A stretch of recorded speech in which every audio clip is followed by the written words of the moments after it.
History reveals that humanity's capacity for cruelty is boundless.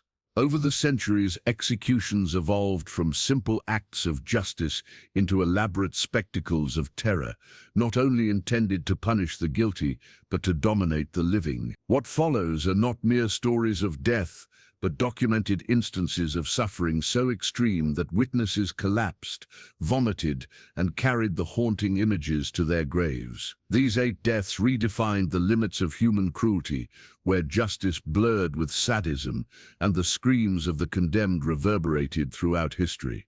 In the medieval and early modern periods, executions were viewed as both a form of punishment and a public spectacle. These public executions served several functions, reinforcing the absolute power of monarchs and the state, satisfying the public's thirst for entertainment, and acting as grim warnings for anyone contemplating rebellion, heresy, or treason. However, some executions went beyond these typical purposes, becoming tragic monuments to human suffering, shocking even the most hardened spectators. The methods used were not aimed at efficiency or mercy, but rather at ensuring maximum agony, visibility, and psychological impact on those witnessing the events. On November 24, 1326, in London, the streets were packed with onlookers, their faces contorted with both anticipation and disgust. Hugh Despenser the Younger, once the most powerful man in England after King Edward II, was dragged through the mud-strewn streets, dressed in a tunic adorned with biblical verses mocking his crimes. Despenser had amassed wealth and power through manipulation, extortion, and his close relationship with the king, making him one of the most despised men in the kingdom. When Queen Isabella and her lover Roger Mortimer overthrew Edward II, Despenser's fate was sealed not by law, but by vengeance disguised as justice. His execution was carefully orchestrated to maximize his suffering and the horror of the crowd. He was first hanged, but not to death. The rope was tied to bring him to the brink of unconsciousness while keeping him alive for what was to come. As he struggled, gasping for air, the executioner cut him down and immediately began the castration. The crowd erupted in excitement as his genitals were severed and thrown into a fire specially prepared for this gruesome act. The message was unmistakable. His alleged sexual influence over the king would be punished in kind, but this was only the beginning. Still conscious, Despenser was placed on a table, where the executioner made a precise incision across his abdomen. The technique for disembowelment required careful skill too deep, and Despenser would die too quickly, robbing the spectacle of its intended impact. Too shallow, and the process would be unbearably prolonged. The executioner's blade struck the perfect depth, and Despenser's intestines were slowly pulled from his body as he watched in agony, screaming until his voice gave out. Witnesses described the overwhelming stench of his exposed bowels mixed with the burning flesh from the fire, causing some in the crowd to vomit uncontrollably. Others fainted or fled, but most remained, horrified yet transfixed by the scene. The gruesome procedure lasted for hours, with Despenser's organs removed one by one and cast into the flames before his eyes. Historical accounts suggest he remained conscious for an unimaginable length of time, his body stubbornly resisting death as it was systematically destroyed. The executioner, perhaps out of mercy or fatigue, finally removed Despenser's heart, displaying it to the crowd before decapitating his barely living body. After his execution, Hugh Despenser's head was sent to London Bridge, where it was displayed on a pike, while his body was quartered and sent to 4 different cities as a grim warning. The crowd that had gathered for the spectacle dispersed in an unusual silence, many visibly disturbed by the horrors they had witnessed. What made Despenser's execution particularly cruel was not only the physical torture he endured, but the psychological torment inflicted upon him. In the days leading up to his death, he had been starved, weakening his body, but ensuring that he remained conscious throughout the entire ordeal. He was forced to watch as each piece of his own body was consumed by fire. The executioner reportedly taunted him throughout, describing each step of the process before it happened, using the anticipation itself as an additional form of torture. Even the most hardened onlookers noted that Despenser's execution crossed a line, turning justice into something far darker, something that revealed more about the executioners than the executed. Despenser's death left a lasting legacy in English history, setting a precedent for the execution of traitors that would be repeated for centuries, most famously in the execution of Guy Fawkes and the gunpowder plot conspirators nearly 300 years later. This method of execution, known as hanged, drawn and quartered, would become synonymous with the punishment for treason, though no mere phrase could fully capture the horror of the experience. His death also exposed a brutal truth about public punishment. It was not designed to reform or deter, but rather to satisfy the public's thirst for vengeance, and to demonstrate the state's absolute power to inflict unimaginable suffering on those who defied its authority. During the Qing dynasty in China, a range of punishments was used depending on the severity of the crime and the social status of the criminal. However, for the most heinous offenses, including patricide, matricide, treason against the emperor, or mass murder, there existed a punishment so terrifying that it often caused even hardened criminals to confess to lesser crimes. This punishment, known as lingqie, or death by 1,000 cuts, was not merely an execution, but a prolonged, ritualized destruction of the human body designed to last days. In the late 19th century, Fu Tui, convicted of brutally murdering his entire family, was sentenced to this extreme punishment. His execution began 3 days before his death, with a period of public humiliation in which he was paraded through the streets, wearing a wooden collar with placards describing his crimes, while citizens were encouraged to spit on him and throw refuse at him. This public display served to dehumanize Fui and build anticipation for the execution itself, making the upcoming torture more palatable for the onlookers. On the day of the execution, Fu was tied to a wooden pole in a public square, his arms and legs spread wide and secured so that he could not move. A specialist executioner trained in the art of lingqie began his work with almost surgical precision. The initial cuts were shallow and strategically placed to inflict maximum pain while avoiding major blood vessels or vital organs.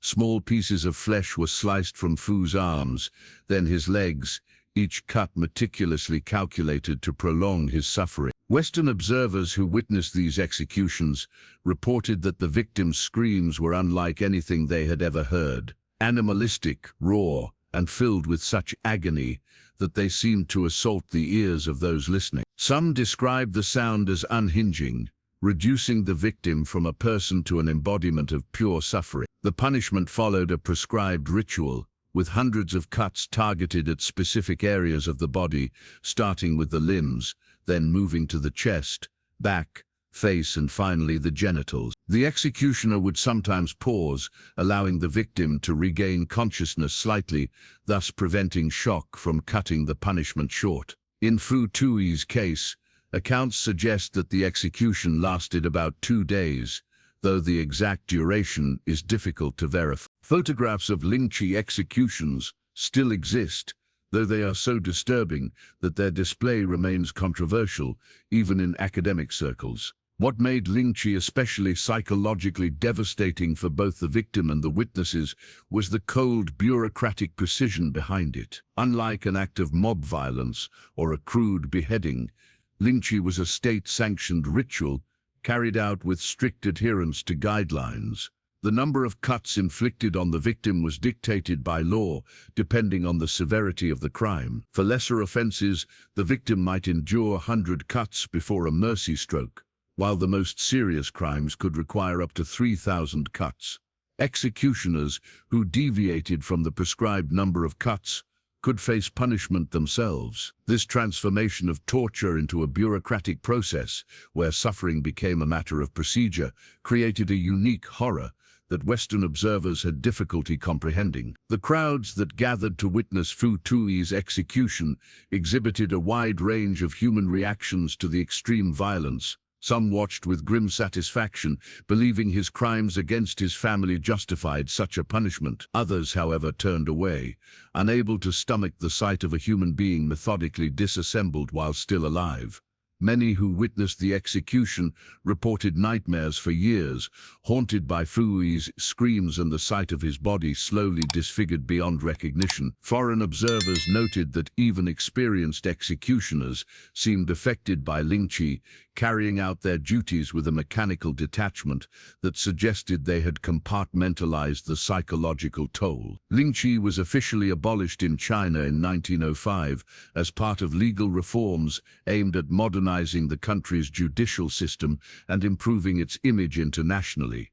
However, the executions that had already taken place, including Fu Tui's, left an indelible mark on history. They revealed the ability of organized states to systematize cruelty, turning torture into a precise science with defined rules and procedures. In some ways, the bureaucratic nature of Ling Chi made it even more disturbing than spontaneous violence. This was suffering by design, carefully calibrated and executed according to established protocols. The psychological impact of witnessing a Ling Chi execution extended far beyond the immediate trauma. Western missionaries and diplomats who observed such punishments often wrote detailed accounts that influenced European and American perceptions of Chinese culture for generations, fueling racist stereotypes about Oriental cruelty. Yet these observers often overlooked the brutal punishments in their own nations, such as breaking on the wheel, burning at the stake, or drawing and quartering, which were similarly designed to maximize suffering. What Ling Chi exemplified was not uniquely Chinese cruelty, but rather a universal human capacity to justify extreme violence against those deemed to have violated the social order. Fu Tui's death, like all Ling Chi executions, served as both punishment and a warning, demonstrating that the state not only possessed the power to kill, but also the power to turn death itself into an extended nightmare from which there was no escape. In London, 1531, King Henry VIII's England proved similarly dangerous, where accusations of poisoning could lead to a death so horrific that the very law creating it would be repealed within the same generation that had witnessed its horror. Richard Roos was a cook in the household of the Bishop of Rochester, a man whose competence and loyalty had never been questioned until February of that year. On the 17th of February, Roos prepared a large pot of porridge for the bishop's household and guests. Within hours, 17 people fell violently ill, showing symptoms of poisoning. 2 of them died in agony, their bodies racked with convulsions and vomiting. Roos was immediately arrested and charged with high treason, a rare and alarming accusation that revealed King Henry VIII's deep paranoia about assassination through poison.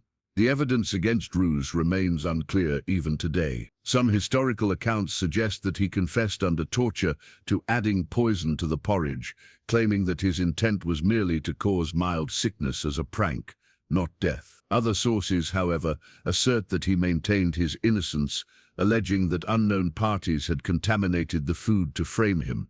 The truth of the matter became irrelevant once Henry VIII became personally involved. The king, terrified of the potential for poisoning and eager to set a deterrent example for any future plots against the nobility, pushed Parliament to pass the Act for Poisoning, which made murder by poison a form of high treason, punishable by death by boiling. This sentence was carried out on April 5, 1531, at Smithfield, London's primary execution ground. A large crowd gathered, drawn by morbid curiosity about this new and horrifying form of execution. A massive iron cauldron was set up in the center of the square, suspended over a pile of wood and kindling. As Roos was led to the execution site, witnesses reported that his terror was so overwhelming that he had to be carried to the cauldron, his legs having given out entirely. The executioners prepared the cauldron by filling it with water and lighting the fire beneath it, allowing the crowd to watch as the temperature slowly began to rise. Unlike many execution methods that result in relatively quick deaths, despite their brutality, boiling was designed to be a prolonged process, allowing the crowd to witness every excruciating moment of the victim's suffering. As the water began to steam, Roos was forced into the cauldron. Initial reports suggest that he was placed in relatively cool water, which was then heated, although some sources claim that the water was already boiling when he was immersed. Regardless of which account is correct, the outcome was the same: unimaginable agony as Roos's skin began to blister and peel, his flesh literally cooking while he remained conscious and screamed in agony. Witnesses to the execution reported scenes of near unbelievable horror. The smell of cooking human flesh, described as resembling pork, but with a sweet, sickly undertone, permeated the air, causing widespread nausea among the spectators. Even those accustomed to the sight and smell of butchered animals and public executions found themselves vomiting or fleeing the scene. Roos's screams, initially loud and agonized, grew weaker as his throat and lungs were damaged by inhaling the steam and the trauma to his body. The boiling process lasted approximately 2 hours before Roos finally died, though accounts vary on the exact duration. What made Roos's execution particularly controversial, even in an era accustomed to brutal public punishments, was the sense that the punishment exceeded even the harshest standards of proportional justice. While poisoning was undeniably considered a heinous crime, the spectacle of boiling a man alive seemed to many to cross a line into sadism. The fact that Roos might have been innocent, or at worst guilty of a prank that went horribly wrong rather than committing intentional murder, only added to the sense of injustice. Chronicles from the period note that the usual jeering and celebratory atmosphere at executions was conspicuously absent, replaced instead by shocked silence and revulsion. The act for poisoning remained on the books for just 16 years. During that time, at least one other person, a maidservant named Margaret Davy, was boiled to death for poisoning. However, the punishment proved too extreme, even for the harsh standards of Tudor England. The practical problems of carrying out such executions were significant, and eventually the law was repealed. Boiling as a method of execution required extensive preparation, specialized equipment, large amounts of fuel, and took far longer than simpler methods like hanging or beheading. The psychological toll on both executioners and witnesses was profound, with many executioners reportedly requesting transfers to avoid performing another boiling. Most significantly, the punishment had the opposite effect of what King Henry VIII intended. Rather than scaring would-be poisoners into submission, it evoked sympathy for the condemned and highlighted the potential for state power to become tyrannical and unnecessarily cruel. Richard Roos's execution, in particular, achieved the opposite of its intended effect. Instead of terrorizing potential criminals, it exposed the dangers of allowing fear to dictate justice, showing how an overzealous government could cross into the realm of sadism. When the law was repealed in 1547, no official reason was given, but the implicit message was clear: some punishments are too cruel, even for criminals, and certain methods of execution undermine social order rather than reinforcing it. Richard Roos died in agony for a crime he may not have committed, and his suffering became a historical marker, illustrating the limits of acceptable punishment, boundaries only revealed when crossed into territory so cruel that it sickened even those who typically believed in harsh justice. Fast forward to Paris, March 28, 1757, when the city was shaken by a news story that would lead to one of the most brutal executions in French history. Louis XV had been attacked in the courtyard of Versailles by Robert-François Damiens, a domestic servant who managed to approach the king and stab him with a small penknife. Though the wound was superficial, it was deeply symbolic. An attack on the king's body was an attack on the very fabric of France itself, on the divine right of kings, and on the social order. Damiens' fate was sealed not by the severity of his crime in practical terms, but by its political and symbolic implications. He was immediately arrested and subjected to weeks of interrogation and torture intended to extract the names of supposed co-conspirators. Despite having his legs crushed in the boot, being stretched on the rack, and enduring numerous other forms of torture, Damiens insisted that he had acted alone. motivated by religious fervor and a belief that the king had betrayed the Catholic Church. The interrogators refused to believe that a mere servant could independently conceive and execute such a plot, and their search for a non-existent conspiracy only prolonged Damien's suffering. His execution was scheduled with meticulous care, designed to be the ultimate display of royal power and the severe consequences of challenging it. On April 2, 1757, Damien's execution took place in the Place de Grève, Paris's principal site for public execution. A scaffold was erected, and the instruments of torture were laid out for all to see. Red-hot pincers, cauldrons of molten lead, boiling oil, burning sulfur and wax, and 4 horses, each held by a strong man, positioned at the cardinal points around the scaffold. Tens of thousands of Parisians crowded into the square and surrounding buildings, perching on rooftops and hanging from windows to witness the spectacle. The crowd was a mix of nobles, clergy, commoners, and even children, many treating the event as a form of theatre and moral instruction. The first stage of Robert-François Damien's execution involved the application of burning sulfur to his right hand, the hand that had wielded the knife that struck King Louis XV. His hand was forced into a burning brazier, held there as the flesh charred and the sulfur ignited, emitting a smell that witnesses described as resembling the imagined scent of hell itself. Damien's screams echoed across the square, but this was only the beginning. The executioners then used red-hot pincers to tear pieces of flesh from his arms, legs and chest, creating open wounds into which they poured molten lead, boiling oil and burning sulfur. The aim was not only to cause intense pain, but to do so in a way that was visible to the massive crowd, turning Damien's body into a grotesque display of state power. After more than an hour of this torment, the executioners moved on to the final stage, drawing and quartering. Damien's limbs were tied to 4 horses, each positioned in a different direction. At a signal, the horses were whipped and began to pull. The goal was for Damien's body to be torn apart as the horses pulled in opposite directions. But human bodies are surprisingly resistant to being pulled apart, and the horses strained for over an hour without succeeding in dismembering him. Witnesses reported that Damien remained conscious throughout the ordeal, his body stretching to impossible lengths, his joints dislocating, but his limbs refusing to separate from his torso. The crowd's initial excitement turned to horror and nausea as the spectacle stretched on far longer than anyone had expected. Finally, the executioner requested permission to use knives to sever the stubborn joints and tendons that refused to tear. Permission was granted, and the executioner methodically sliced through the connections at Damien's shoulders and hips.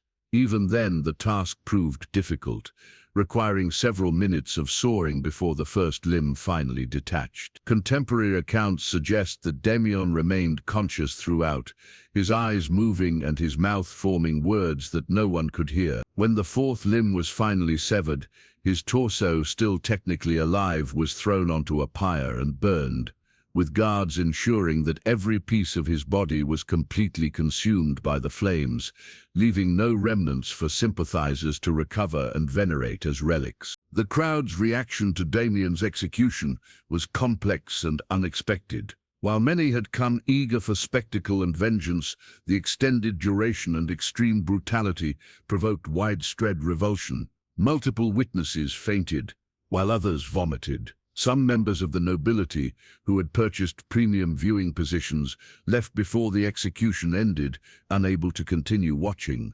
In the days that followed, reports of the execution spread throughout Europe, sparking debates about the nature of justice and punishment. Enlightenment philosophers, such as Voltaire, used Damien's execution as evidence of the barbarism of the current regime, arguing that such cruelty degraded society as a whole, not just the condemned. What made Damien's execution particularly significant in historical terms was that it represented the absolute peak of the Ancien regime's judicial torture, while simultaneously marking the beginning of its decline. The execution was so excessive, so prolonged, and so disturbing that it generated widespread sympathy for the victim and revulsion toward the system that had orchestrated such a spectacle. Within a generation, torture as a formal part of judicial procedure would be abolished in France, and the French Revolution would sweep away not only individual monarchs, but the entire concept of divine right that had justified such brutal assertions of royal power. Damien's suffering,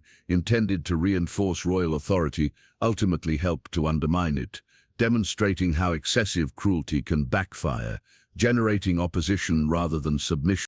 The legacy of Robert François Damien's execution extended far beyond France, becoming a significant point of reference in discussions about punishment, sovereignty, and the limits of state power. The influential 20th-century philosopher Michel Foucault opened his seminal work Discipline and Punish with a detailed description of Damien's execution, using it as an example of how sovereign power in the Ancien Régime was exercised directly on the body of the condemned. Damien died one of the most horrific deaths imaginable, but his suffering was not in vain. It helped provoke the philosophical and political movements that eventually led to more humane standards of justice, even if these standards would take centuries to fully develop and implement.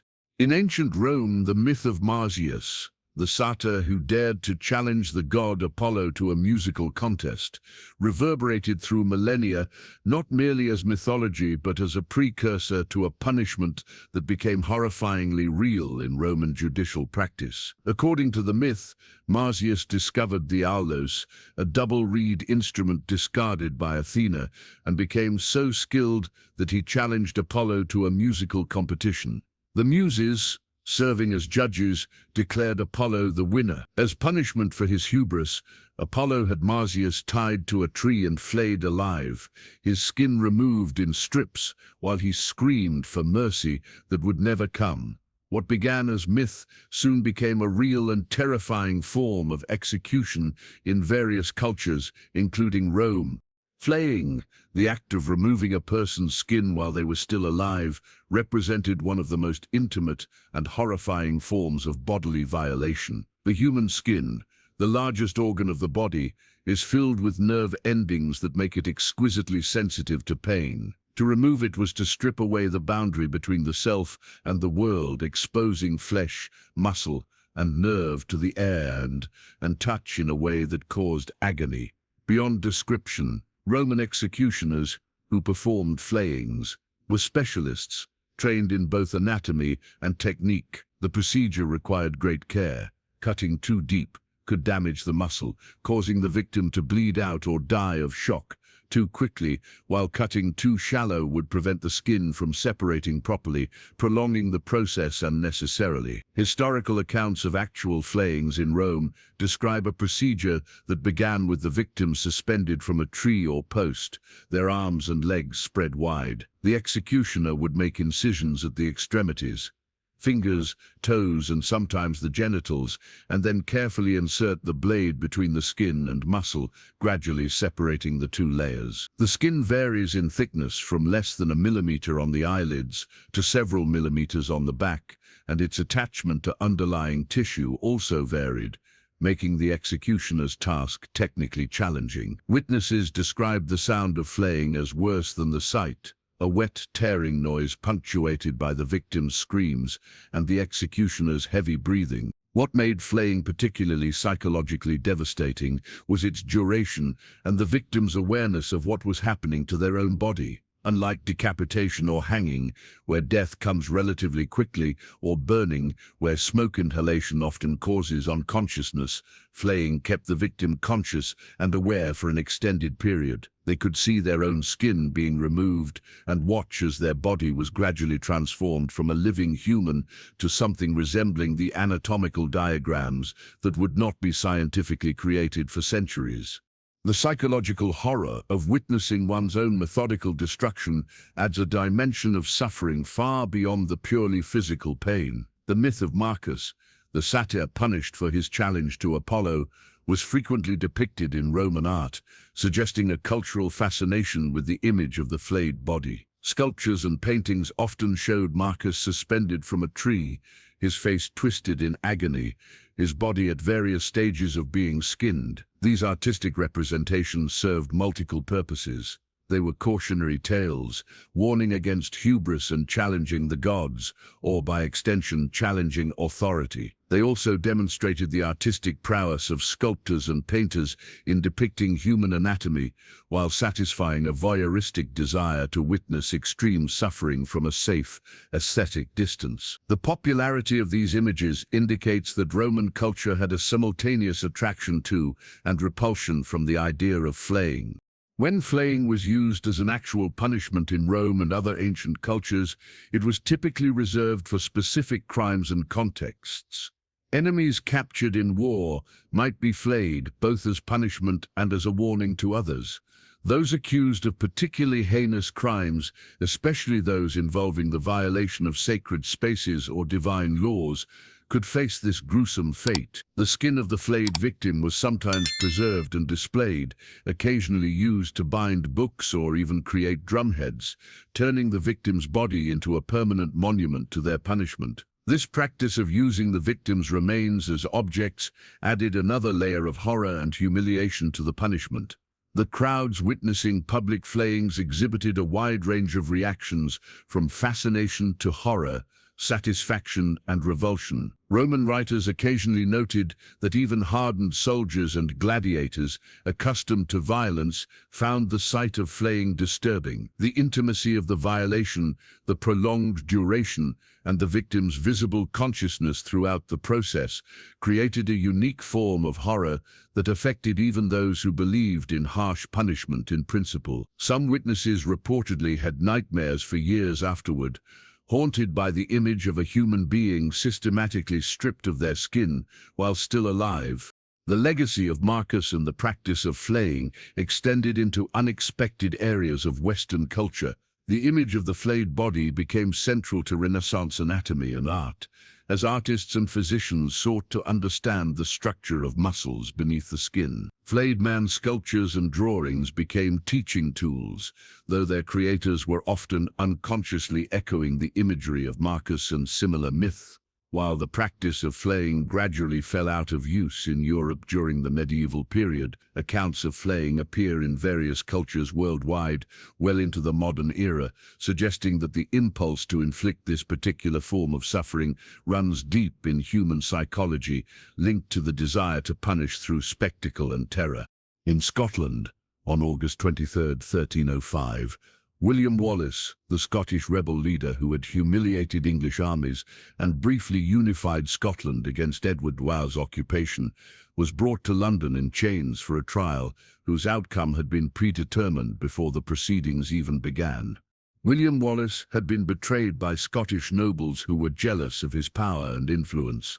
Captured near Glasgow, he was transported to England to face charges of treason. When Wallace protested that he could not be guilty of treason as he had never sworn allegiance to Edward I, his objection was swiftly dismissed. This was not intended to be a trial in any meaningful sense.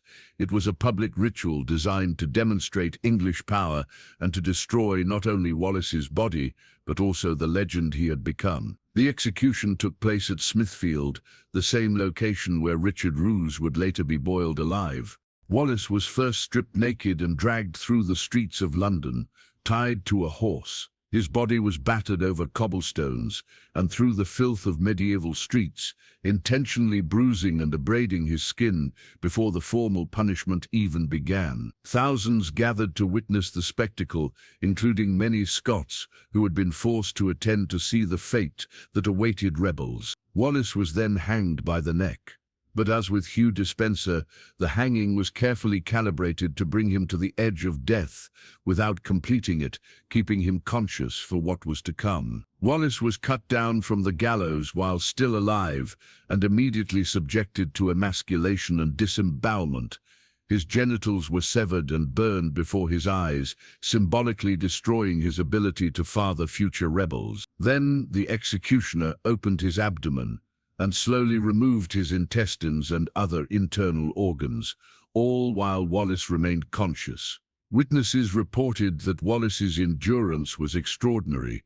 He remained conscious far longer than most victims of such torture. According to some accounts, he used his last strength to pray aloud for Scotland, his voice growing weaker, but never fully silent until his heart was finally cut from his body and shown to the crowd. The mutilation did not end with Wallace's death.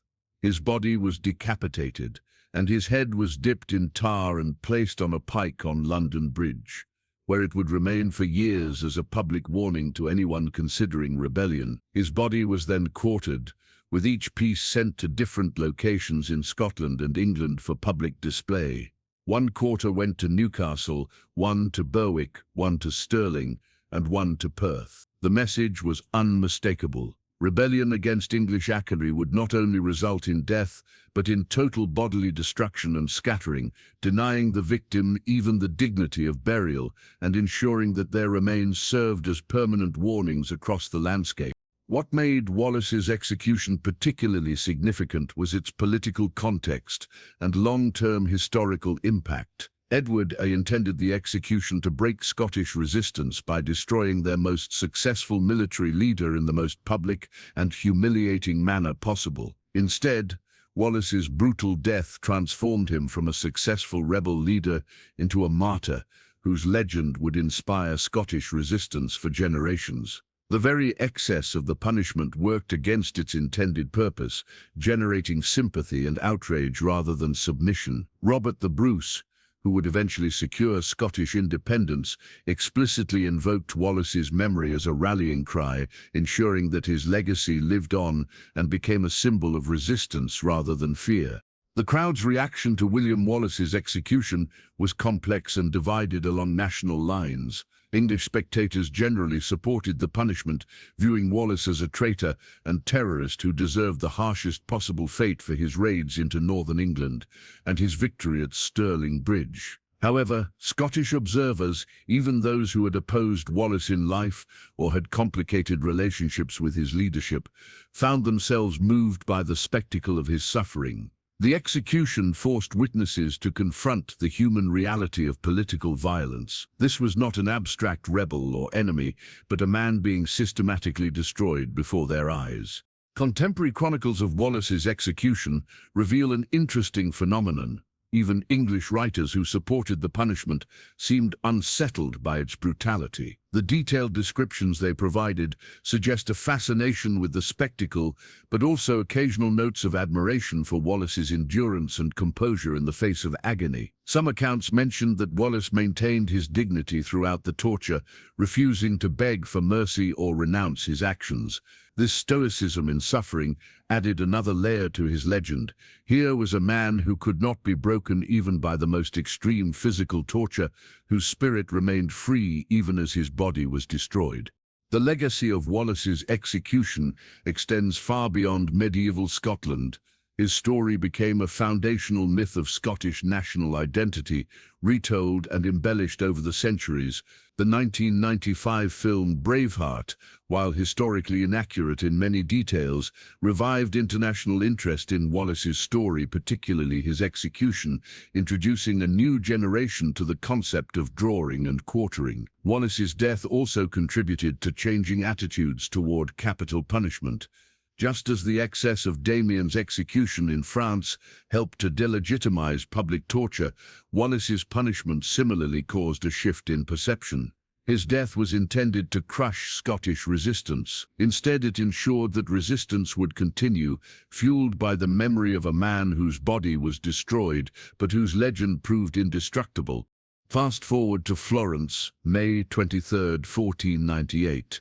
When the Piazza della Signoria filled with thousands of Florentines, their mood volatile and dangerous, Girolamo Savonarola, the Dominican friar who had dominated Florence for 4 years with his apocalyptic preaching and religious reforms, stood on a scaffold alongside 2 of his closest followers, all 3 condemned to death. Savonarola had risen to power in the chaos following the expulsion of the Medici family, transforming Florence from a center of Renaissance art and humanism into a theocratic state governed by his interpretation of divine law. He had organized the famous bonfire of the vanities, burning books, art, cosmetics, and musical instruments deemed immoral.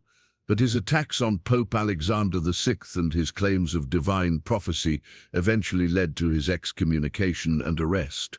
Savonarola's trial was politically motivated and legally questionable. He was tortured repeatedly on the rack, and under this immense pain, he signed confessions that he later recounted, claiming they had been extracted under unbearable duress. The charges against him included heresy, false prophecy, and religious sedition crimes that carried the death penalty, but the method of execution chosen for Savonarola was particularly symbolic.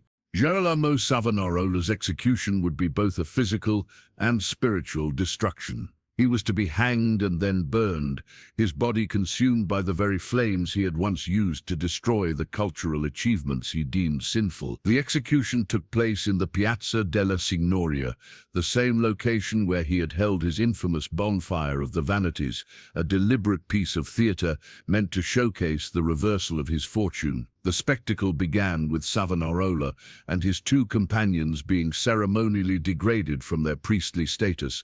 Their hands were scraped to remove the holy oils of ordination, and they were stripped of their religious garments, dressed instead in simple tunics. This spiritual execution, which preceded the physical one, represented a total destruction of identity, almost as significant as the destruction of their bodies would be. For a man whose life had been entirely devoted to the church, this separation from it was a profound annihilation of self. Witnesses reported that Savonarola maintained his composure during this degradation, though his followers in the crowd wept openly, deeply moved by the loss. The actual execution proceeded with bureaucratic efficiency, but that did nothing to lessen its horror. Each of the three men was hanged from a tall gibbet, the ropes calculated to strangle them slowly over several minutes. As they dangled and suffocated, a pyre was lit beneath them. The intention was for them to be dead before the flames reached them, sparing them the agony of burning alive. But as often happens in executions, things did not go according to plan. The flames reached the bodies while at least one of the men, possibly Savonarola himself, though accounts vary, was still alive. The smell of burning flesh mingled with the wood smoke, creating a distinctive, sickening stench of human combustion that witnesses would never forget. As the bodies burned, the crowd's reactions revealed the deep divisions in Florentine society. Savonarola's supporters wept and prayed, some attempting to approach the pyre before being driven back by guards. His enemies cheered and mocked, celebrating the fall of the man they had viewed as a tyrant, one who had imposed a rigid morality on their city. Many ordinary citizens appeared stunned and uncertain, unsure whether they were witnessing justice or martyrdom. The bodies burned for hours, with the executioners adding more wood to ensure the flames consumed them completely. When the burning was finally over, the ashes were collected and thrown into the Arno River to prevent any followers from gathering relics. What made Savonarola's execution particularly cruel was the psychological and spiritual agony involved. For a man whose identity was so deeply entwined with his religious faith and his conviction that he spoke for God, the formal exhumation and degradation were a unique form of torture. The physical pain of hanging and burning was compounded by the spiritual anguish of dying outside the church, condemned as a heretic rather than recognized as a prophet. The execution was designed not only to destroy his body, but to erase his legacy, to render him a fraud instead of a reformer. The psychological impact on witnesses was profound and lasting. Many reported that the smell of burning flesh haunted them for years, a sweet, sickly odor mixed with the wood smoke and the acrid scent of burned hair. Some who had cheered Savonarola's condemnation found themselves troubled by nightmares. The image of the friar's body consumed by flames in the same square where he had once burned the vanities of Florence created a circular, almost poetic symbolism that many found deeply disturbing. The public spectacle, intended to erase Savonarola's memory, instead immortalized it, ensuring that his name would echo through history, both as a martyr and as a symbol of the dangers of unchecked power. François Ravaillac execution demonstrated that religious certainty could lead to cruelty, regardless of which side wielded power. On May 27, 1610, Ravaillac, a failed teacher and religious fanatic, achieved what seemed impossible. He assassinated King Henry I of France, one of the most beloved monarchs in French history.